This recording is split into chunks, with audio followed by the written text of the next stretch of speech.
থানালৈ ন্যায় বিচাৰি যোৱা যুৱকৰ নাকত আৰক্ষীৰ ঘুচা সোমাই থলে থানাৰ লকআপত এগৰাকী আৰক্ষী বিষয়াৰ বিৰুদ্ধে ভয়ংকৰ অভিযোগ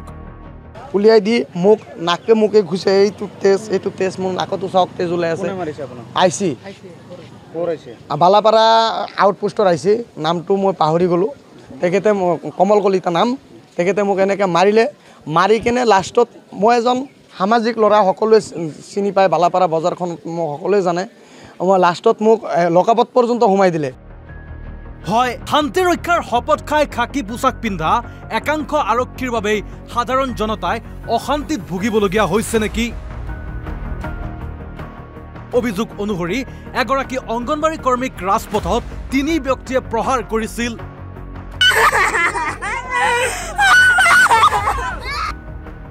ঘটনাৰ স্থান বৰপেটা জিলাৰ হৰথেবাৰী আৰক্ষী চকীৰ অন্তৰ্গত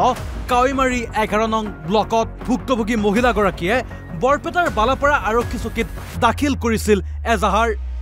কিন্তু আৰক্ষীয়ে ন্যায় বিচাৰি যোৱা মহিলাগৰাকীক উলুটাই ভয় ভাবুকিৰে উভতাই পঠিওৱাৰ অভিযোগ তাৰ পিছতে সমাজকৰ্মী আব্দুল লতিফ নামৰ যুৱকজনক লৈ মহিলাগৰাকী থানালৈ আহিছিল যদিও আব্দুল লতিফকো অপদস্থ কৰাৰ গুৰুতৰ অভিযোগ এই মাইকী মানুহজনীয়ে মোৰ ঘৰত গৈছে যাই কেনে কৈছে যে মোক মানুহে এনেকৈ ভিডিঅ' এটা দেখাইছে মোক যেনেকৈ এনেকৈ মোক ৰাস্তাত চুচৰাই বগৰাই হেৰি কৰিলে কিন্তু তাৰ বিৰুদ্ধে মই থানাত এজাহাৰ দিয়াৰ পিছত সেইটো ৰেজিষ্টাৰো নকৰে বা হয়তো মোৰ ৰাস্তাৰ মাৰাৰ কাৰণে বোলে মোক কোনো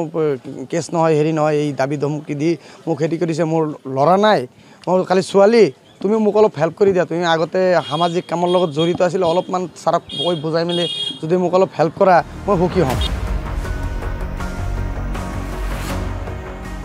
যদি মহিলাগৰাকী আৰু যুৱকজনৰ এই কথা সঁচা তেনেহ'লে আৰক্ষীৰ বাবে লজ্জাজনক কথা হয়তো আৰু একো হ'ব নোৱাৰে এতিয়া ভুক্তভোগীয়ে আৰক্ষীৰ উচ্চপদস্থ বিষয়াৰ পৰা বিচাৰিছে ন্যায় কয়াকুছিৰ পৰা ৰবিউল ইছলামৰ ৰিপৰ্ট অসম লাইভ 24